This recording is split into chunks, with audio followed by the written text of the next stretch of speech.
Welcome to Off the Grid, a podcast for small business owners who want to leave social media without losing all their clients. Let's go off the grid. Okay. Let's go off the grid. Okay. I know that you really want to put your phone away. Yeah. Let's go off the grid. Hello and welcome to Off the Grid, a podcast about leaving social media without losing all your clients, or as I like to think of it lately, a show about being self-employed in whatever way that works for you. I'm Amelia and I am the founder of Softer Sounds Podcast Studio and the host of this show. Thank you so much for tuning in and lending your attention to us today.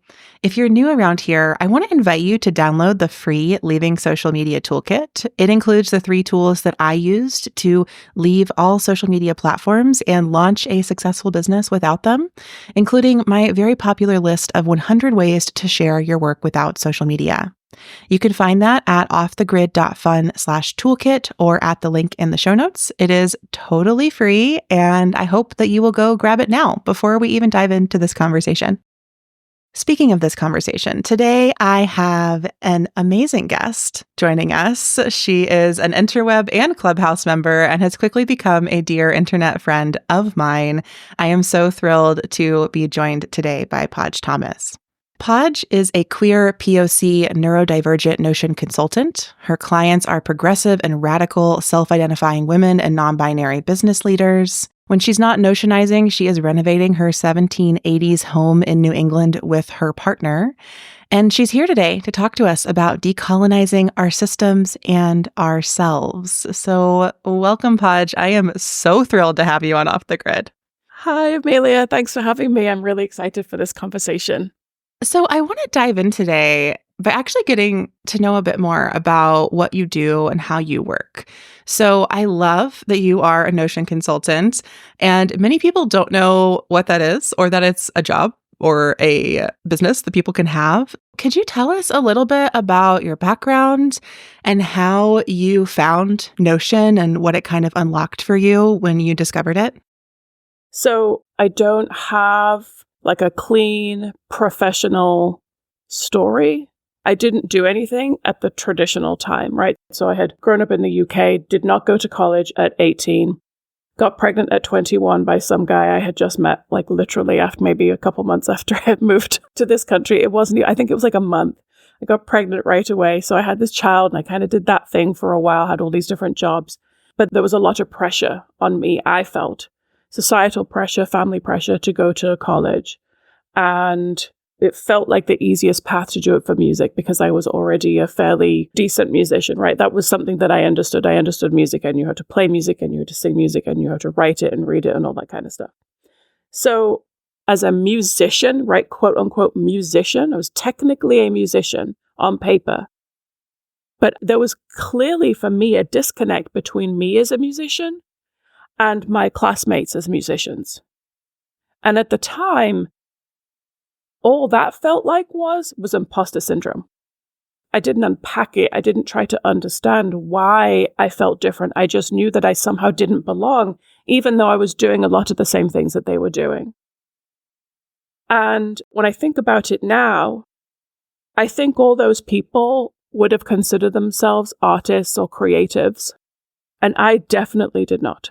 I did not consider myself to be artistic in any way. I didn't consider myself to be creative in any way, even though music was a big part of my daily life. So when I graduated with my college degree in music, I did my senior show. That was in 2008. That was the last time I sang publicly. And I had been singing publicly since I was probably 8, 9 years old. Wow. And I don't miss it. And for a really long time, I didn't understand why I didn't feel bereft, why I didn't feel like I was some guilt, right? I had this big old college debt, nothing to show for it. This was also, 2008, 2009. That's when I graduated college, which was when our economy collapsed in a pretty epic way.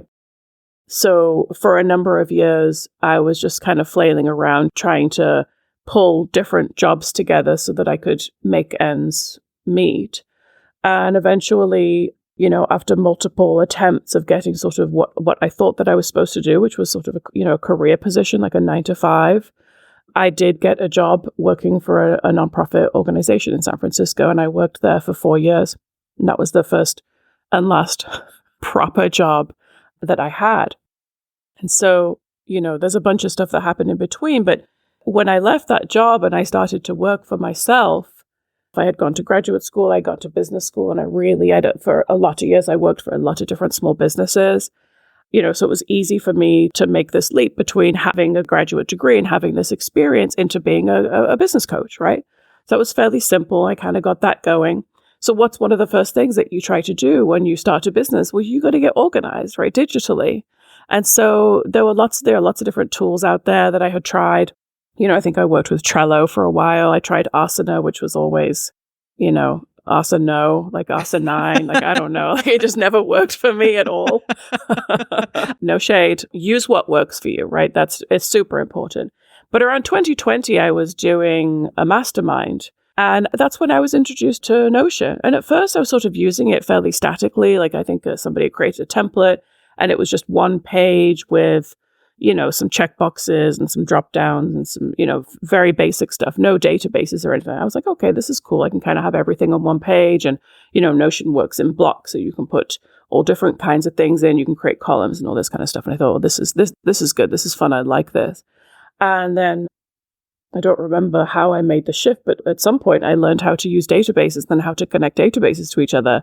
And I was just like, what is this? Right? What is happening? This is incredible, because all of a sudden I had a tool that was outside of me that could give me the capacity to connect information together in a way that was visual in front of me, right? That was external. It wasn't just all up in my head, feeling out of control or discombobulated or couldn't see the themes, I couldn't see the connections, and all of a sudden now I can sort of get everything organized. So very, very quickly, I started just to pull Notion into all of my clients' work. And then one day I was like, okay, I guess I'm just a Notion consultant, right? So that's sort of where I made that shift. But the big piece of this was for me.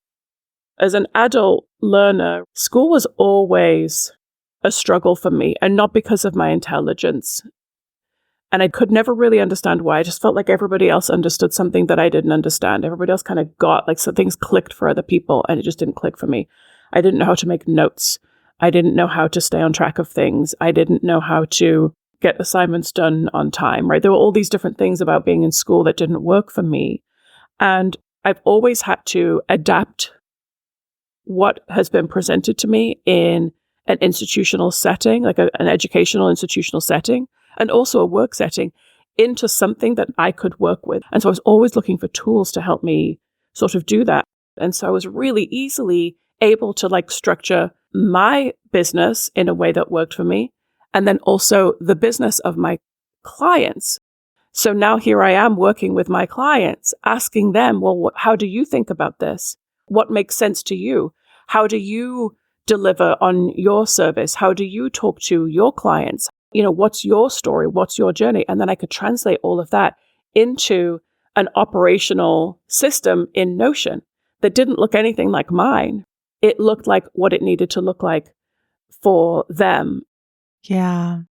And so I put a whole system together. I initially did it inside of Google for a client, and then I translated the whole thing over into Notion. But it was this entire system around human resources, what I call employee stewardship. So I actually developed this whole system inside of Notion, not just to manage and steward people through the job, but also do it through this lens of, what I now think about as decolonization, but really through this lens of operational transparency, right? Through this idea that if you understand how the business works, if you understand what it is you're supposed to do, if you understand how you're supposed to work with other people, if you understand what is expected of you, if you understand how to navigate the systems within your organization, then you have a much better chance of being successful at your job, right? So this was all kind of coming together in a soup, right? I was doing operations, I was doing employee stewardship, I was doing Notion consulting. And what it led to, and this is where it all ties back into the music, what this led to was I realized this is my creativity. This is how I am creative. Because I was thinking about very, very different ways to treat employees, very different way to manage people, very different ways to, hiring and onboarding, bringing people together, getting the best work out of them, having better relationships. I was talking about wielding power responsibly, right? That as employers, we can't create a flat hierarchy, although I think some people believe that we can. But what we can do is we can acknowledge the power that we have as an employer, and we can mitigate some of that through our operational systems at work.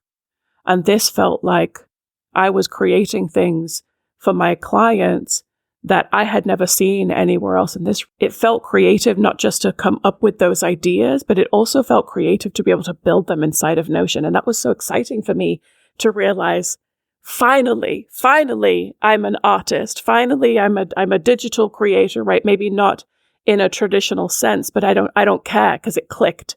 And I was like, oh, this is how my musician friends felt. This is what they felt like. They felt like creatives. Yeah. Wow. Thank you for sharing your story with us. And there's so many threads I just want to pull out and reweave with you. I really appreciated you sharing about music having been with you your whole life. And then when you felt that pressure to go to college, you're like, okay, well, I'll just put this together. Like, here's this thing I've been doing forever, and I'm supposed to go to college. And so I'll go to college for this. I feel like that's so honest, and is so frequently how many of us at any point in our life who go to college choose something. I feel like the paths are either you just figure out what you like and you do that, ? Like, I'm making a face, but like you do that with kind of like a hope and a prayer, and you'll figure it out. Or like you go to college because you're like, I want to be a lawyer. Like, you're like, career that I have picked and I will go to do this. And I was definitely with you on the former rather than the latter. So I appreciate that honesty. I also really appreciated when you shared that like you spent all this time getting this degree. And then I'm so struck by your final performance was the last time you performed publicly. And I actually think there's really something beautiful in that, even in relationship to your creativity. Like, sometimes we have these identities and these practices, and then they are done.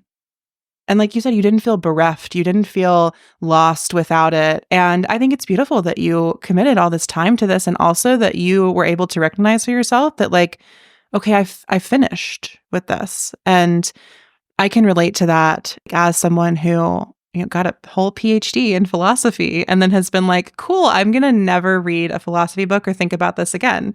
And I devoted my entire 20s to that endeavor. And I feel good about that. And I feel great about never going back. Like, I have certain skills and talents from that experience, but I don't need to carry them forward in that way. And so I really appreciated that you highlighted your version of that in your own story.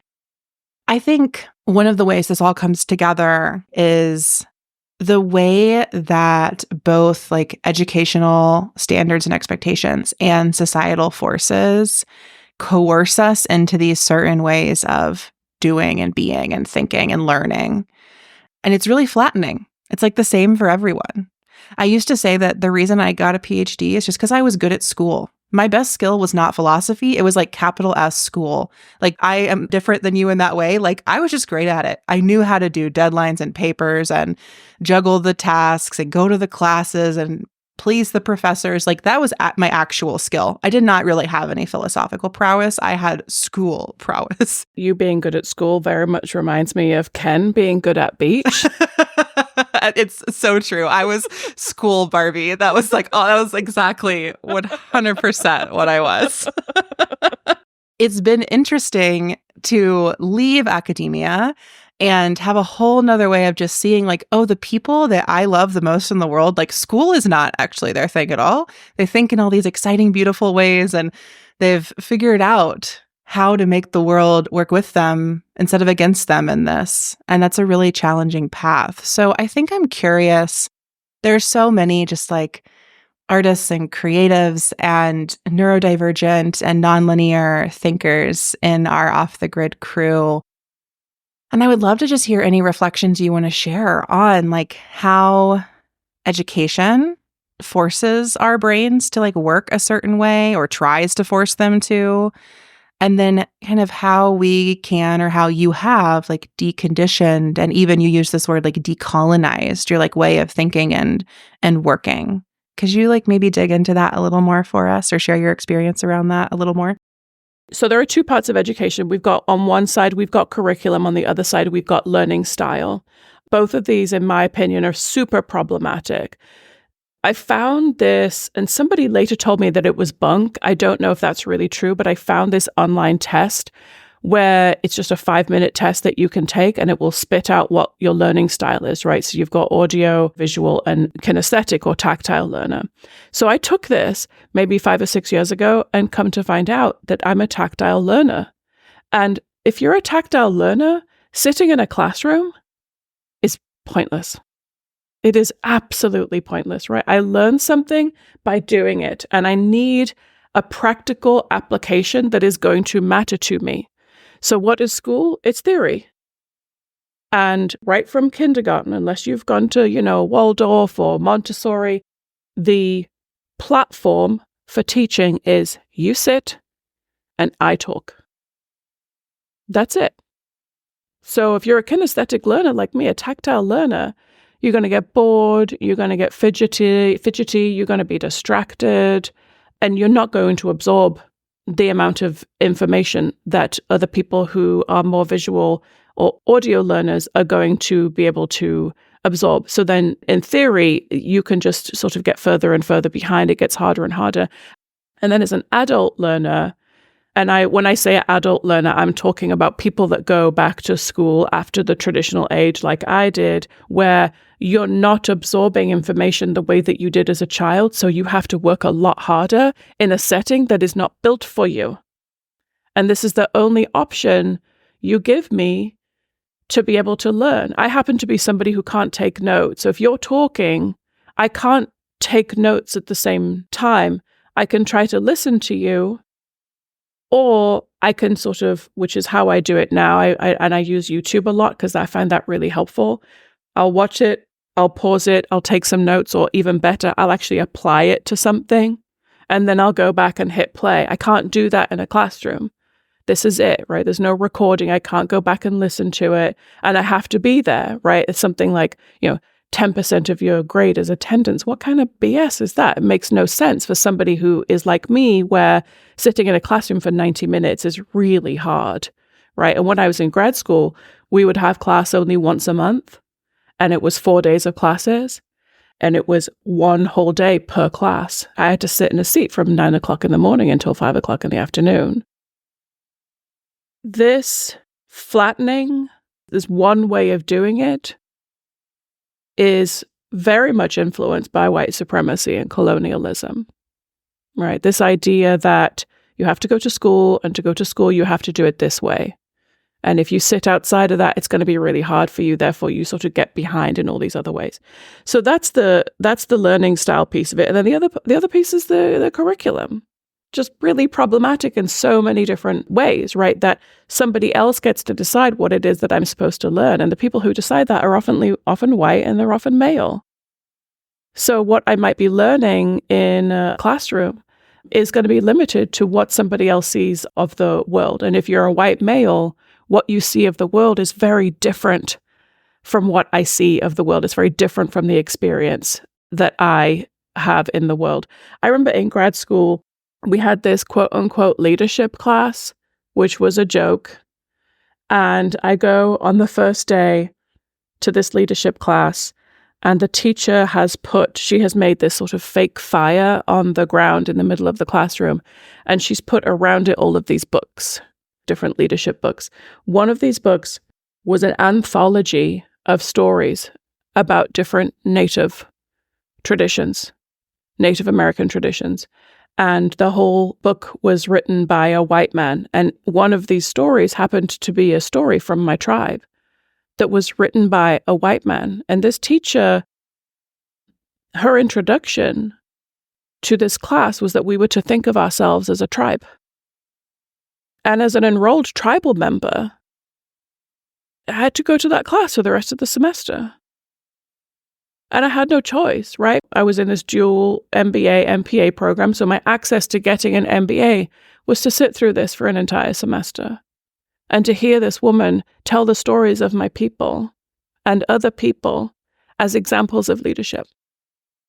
Education, when I look back at it now with this ideology that I have developed around decolonization, these were very colonized institutions that I feel they brainwashed me, and they brainwash a lot of people. And so now, as a business owner, as a creative, as a Notion consultant, what I get to do is decolonize my business, help my clients, the clients that I work with, look through their own businesses through a decolonization lens. But most importantly, is I get to decolonize how I think. I get to decolonize my brain. I get to question, and this is why I've really enjoyed your podcast and listening to some of the conversations you've had with other colleagues, because a lot of them are centered around looking at our systems so differently, looking at capitalism differently, looking around the distribution, the redistribution of revenue differently, looking at collaborations differently, just looking at work differently. What does this need to look like? What can this look like? How can it be different? And really questioning what we have been told is the correct way. So, I'm not a well-read person. I'm not an academic person. So for me, this process of decolonizing the way that I think, my brain, is very intuitive. It's having an understanding, a growing understanding of where we've come from, systems of colonization, from the UK, from England, through slavery, through systems of oppression of lots of different people, and really thinking about and trying to see more clearly how those things still present today, how they still present in our businesses. Even as a solopreneur, those things can still present. Even as a solopreneur, I can easily tell myself and believe that I'm just supposed to grow and grow and grow and grow and grow, right? Year on year on year, just increase my income, right? I'm supposed to farm things out to other people that I can pay them less. I can pay them $20 an hour. Meanwhile, over here, I'm sort of pocketing all of that profit, right? Like all of those things that we have been told that we're supposed to do in business are, to me, those are up for grabs. We get to question that and decide whether or not it's actually what we want. And if it isn't, we get to think creatively about how to do it differently.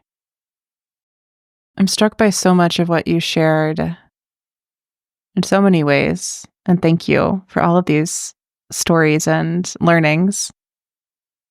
I feel like I just want to highlight something that you're really exploring, or like maybe some language that I'm thinking of or I'm working with for something you're describing around like how education is such a colonial institution. It's just really striking me as we were talking about the way that like so much of education, like K through 12 education, is about coercion and like forcing people into this one way of spending their day, quite literally, like in school from 8 to 3 or whatever your school schedule is I know it's different literally in every school district, but roughly that. And then from there, we're supposed to go to college, where I feel like the task then is self-coercion. They're like, okay, cool. You should have learned in those 12, 13 years what we want from you. And now your job is to like prove that you got that and that you will do it to yourself, which to me is like definitely a colonial tactic, right? Is to like oppress and then convince the person that they need to like continue that oppression of themselves. I think this is something that came up in my conversation with Chloe, the way that like we internalize these things, as you said at the very beginning of our conversation, like imposter syndrome. When in fact, what's happening is we're just starting to see that like, oh, this is not for me. It's in fact like against me, but we're taught to see it as our own failing. And I think that that's really important to understand and to tease out about education and about business. Like it comes up in both places, right? Like a lot of us go through that whole process in our schooling, and then we get out of college And we're like, okay, got to get a 9-to-5 job, like you shared in your own story. And then we start this again where like we go even deeper almost into the self-coercion of like, well, I have to do this and I'm supposed to like this and I'm supposed to show up a certain way. And I'm supposed to learn all that without asking anyone, right? Like I'm supposed to learn how to dress and behave and reply to an email and have the right tone and quote unquote be professional without ever needing to ask or be taught. And then maybe to kind of shift us into the more expansive place in this conversation, which is where you were taking us, is the way that so much of our work, for many of us, like if you've landed off the grid, our work is to unearth and critique and release so much of that, those expectations, that coercion, and especially that self-coercion. Like if you're listening to Off the Grid, it's probably because you've realized like social media feels awful and you don't want to have to do it anymore.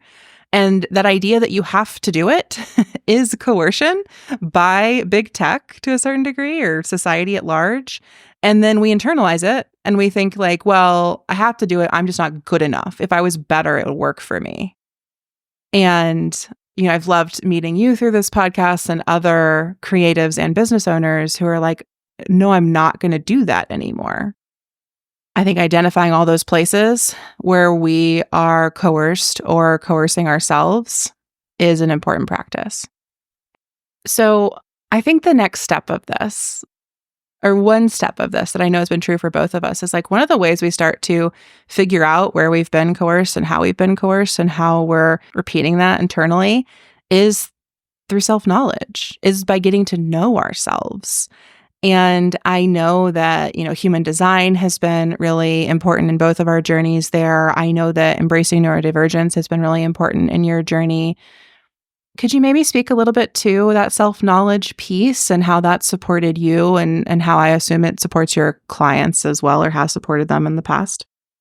This journey of self-discovery for me is connected right now to my age. I'm in my late 40s. I'm an empty nester. I don't have a child in the house anymore. I'm probably premenopausal.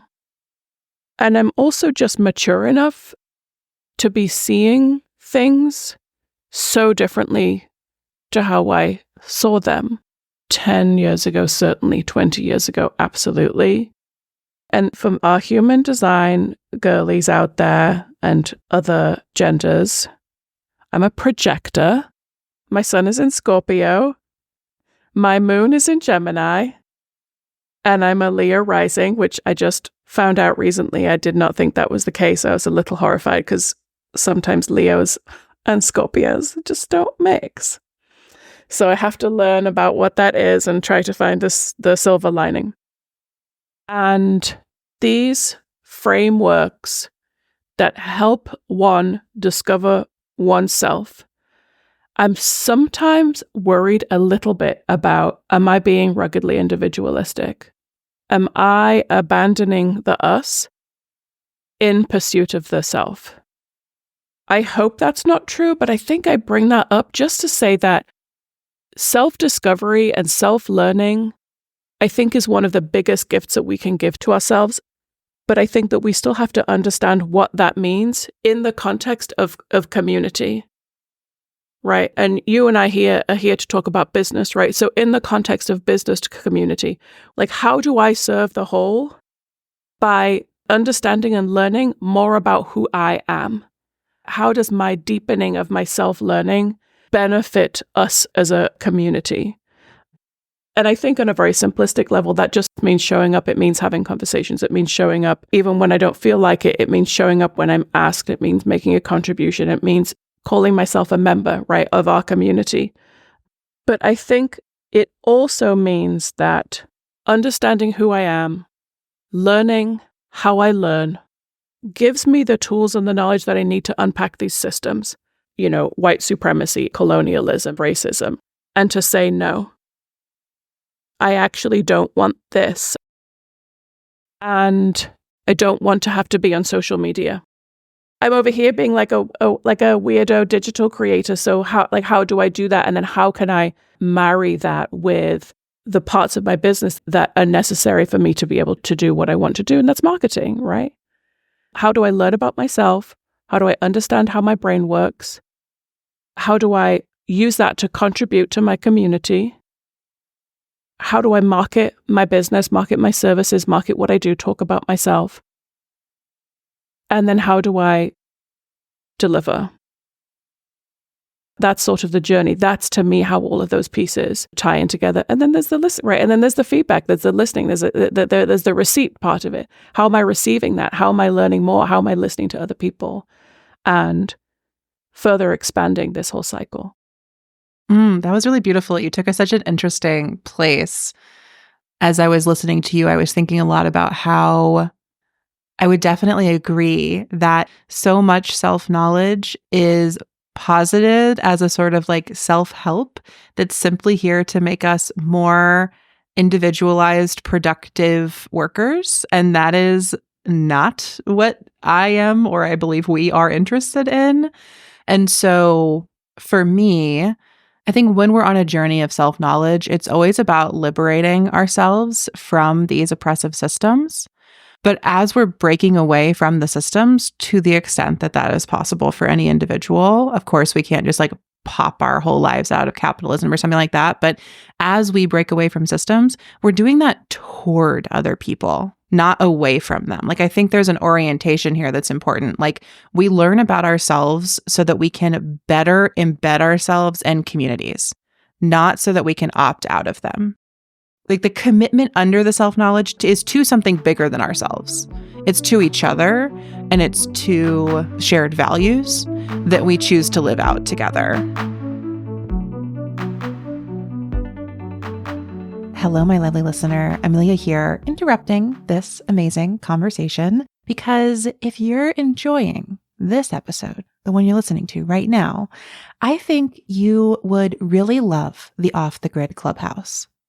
The Clubhouse is a paid podcast, newsletter, and asynchronous community space for friends and fans of Off the Grid, hosted on Substack.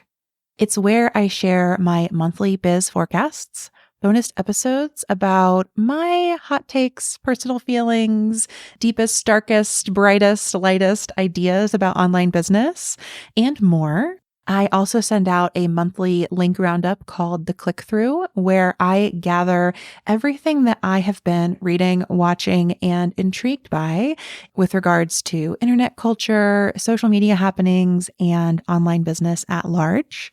That's also where I have been chronicling the many, many, many announcements I see lately of people taking breaks from social media or exiting platforms entirely.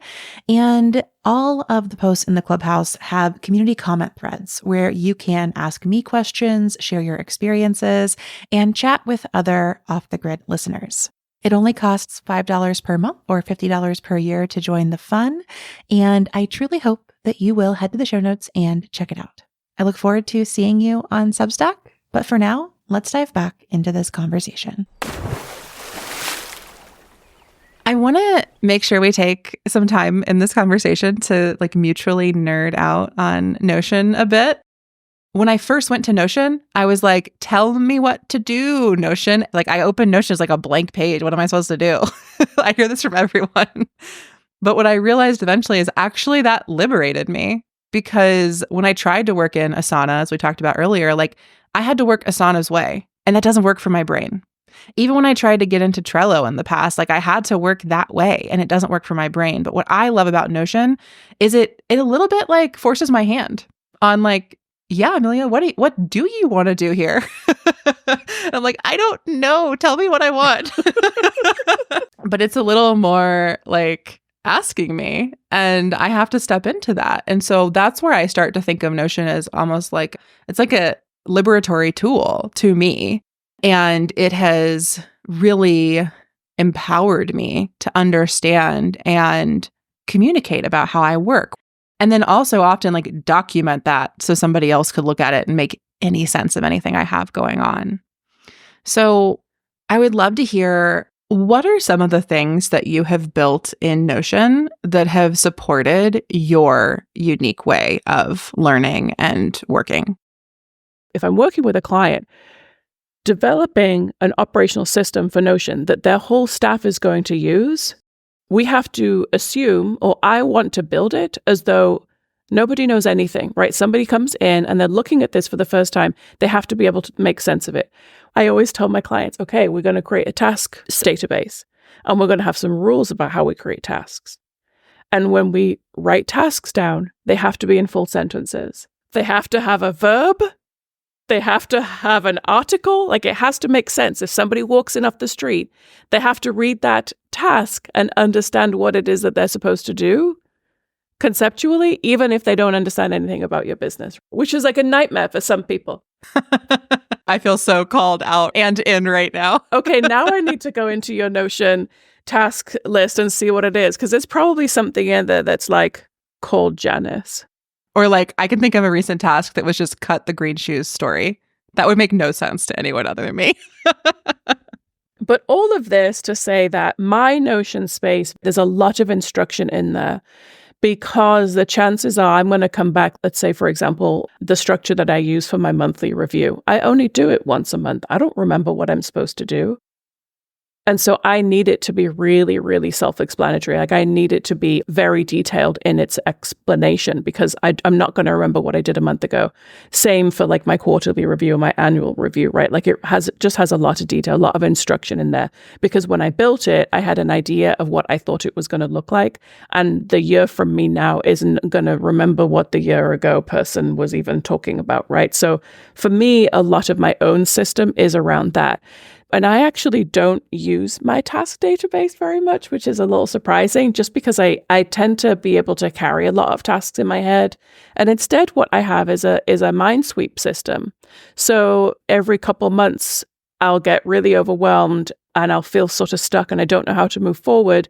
So I have a place on my main dashboard where I just brain dump everything. It's just a full mind sweep. I just write everything down that's in my brain that I don't want to forget, or that I think I'm supposed to do, and I just put it all down and I just dump it, and then I can sort of triage from there. So that's like one of the tools that I use for me. And sometimes I'll present that to a client, right? Like, are you the type of person who needs to document everything, or do you need a place like every couple of weeks where you can just sort of brain dump it out? And I think that can be a very helpful tool for people who don't need to write all their tasks down, right? We don't have to write every task down if that's not what's going to work for you. I really appreciate you sharing these sorts of different approaches to task management. And something that's standing out to me is that when you're thinking about tasks in a team setting, it's kind of that place where self-knowledge meets community, right? Because for me, when I'm just in my own task database by myself, I don't necessarily feel like I need to spend a lot of time making tasks that make sense to other people. But also, I do work with a small team of contractors. And so when I am working with them, there is no task that isn't explained. Often a task becomes like a whole project page because I need to like really walk through everything that's involved. And so I think that, yes, of course, it might be easy for me to just like have the task that is cut the green shoes story. But if I want anyone else to be able to do that with me, I need to add more context and I need to do that. And yes, that may be a little uncomfortable for me or take a little more of my time, but like that's the work that we do to move between our like self-knowing and our community sharing, and like how that can all live in Notion with us. And I love hearing, about these different ways that you're even just thinking of something like task management, that what works for you can be this brain dump of sorts every few weeks, and that gets it all out. And then you feel clearer and it's somewhere you can look at. It doesn't have to just live in your brain, but also you maybe don't always need it on a day-to-day way. And I think that I don't do that method, but I also have different task management modes depending on how things are going. Like sometimes everything is in my Notion weekly agenda. I have a task database and I like assign things to dates that they're going to get done throughout the week. And then sometimes if I have a really heavy week, it's actually really overwhelming. Or if I don't know what days things are going to happen and I want to be a little more fluid, I will still make a paper list and I will still have something that I'm kind of going through and as I go through it. And I also think there's something about when I feel overwhelmed, making it tactile is grounding for me. Whereas for other people, it would like the overwhelm might come from seeing the full list written on paper. But we have to learn these things about ourselves. And again, I think what I'm hearing you say, and I'm just repeating at this point, is like when we spend the time getting to know ourselves and cultivating systems that meet us where we are, we can expand, we can grow, we can evolve, we can shift, we can take on more or less depending on where we are at. And that's something I really appreciate about Notion specifically. And it's definitely transformed how I approach my work. Yeah, this idea of task management, I feel like I could just spend a whole hour just talking about task management, right? Because this is something that we all do, or we all have to do to some degree, whether you have a business or not, right? You've always got a to-do list. You're going to die with things on that to-do list, right? That's just the reality of it. One of the big shifts that I made was moving away from due dates. So I went from task managing, not just by due dates, but like, this is when I'm going to work on this, right? So time blocking. This is the task. It needs to be done by Friday. I'm going to work on it on Thursday from 3 to 4 p.m. That didn't work for me. I didn't really understand why, but that didn't work for me. So I shifted from still got a due date, but am I going to work on it today, tomorrow, or next week? And so I used a status property or a single select property to create that, right? Is it today? Is it tomorrow? And then I can use a Kanban and I can just sort of move things around. That didn't work for me either. Still didn't really understand why. And then I think I shifted to like priority. Is it low, medium, or high priority, right? This also didn't work for me. And I sort of realized after time, if I think someone, even if it's me, is trying to tell me what to do, I just buck against it. Yeah. The other thing is my energy level shift. Sure, it needs to get done by Friday, but I don't know if that means I'm going to, have the energy to do it on Thursday. I might have to just squeeze it in on another day when I've got more energy. So what I do instead, and this really has nothing to do with Notion, is I build a lot of on-ramps. I give myself lots of time. And when I work with clients, I let them know. I build out a lot of time to get these things done because I'm going to have spurts of energy here and there. I don't know when it's going to come and I don't know when it's going to go. And so I just need to know that I've got plenty of time. So the due date, it's weeks or it's months out, so that I know that I can really get that done with my energy as opposed to based on the priority or based on the time that I think I might have on any given day or any given week. Yeah, I think that's really astute and important. And I appreciate you kind of walking through all the different ways that didn't work for you. And I'm just hearing in this a sort of like rejection of or like allergy to coercion as well as to urgency. And I think that it speaks to this just overarching theme of like decolonization, decolonizing your systems and yourself. Like you have built systems that do not rely on time-based urgency or that try to work against that as much as possible, even within a late-stage capitalist work setting. And that's one way of decolonizing. And you have created instead, like, I love like your use of on-ramps. You've made these ways that you can flow in and out of your work that work for you and that soften some of these work experiences. At least for me, that's part of what those sorts of processes do. And yeah, I'm just really struck by all the ways that sometimes those like sites of our imposter syndrome or of our like self-perceived failure of like living up to an expectation are actually the exact places where we can go and be like, okay, wait, this is where I just kind of innately break with the system. Like I can't do it their way. And I think those moments are challenging, but also like ripe for reclamation and liberation. And in that decolonization, if we can learn to understand them through a lens of, okay, what if this isn't a personal failure?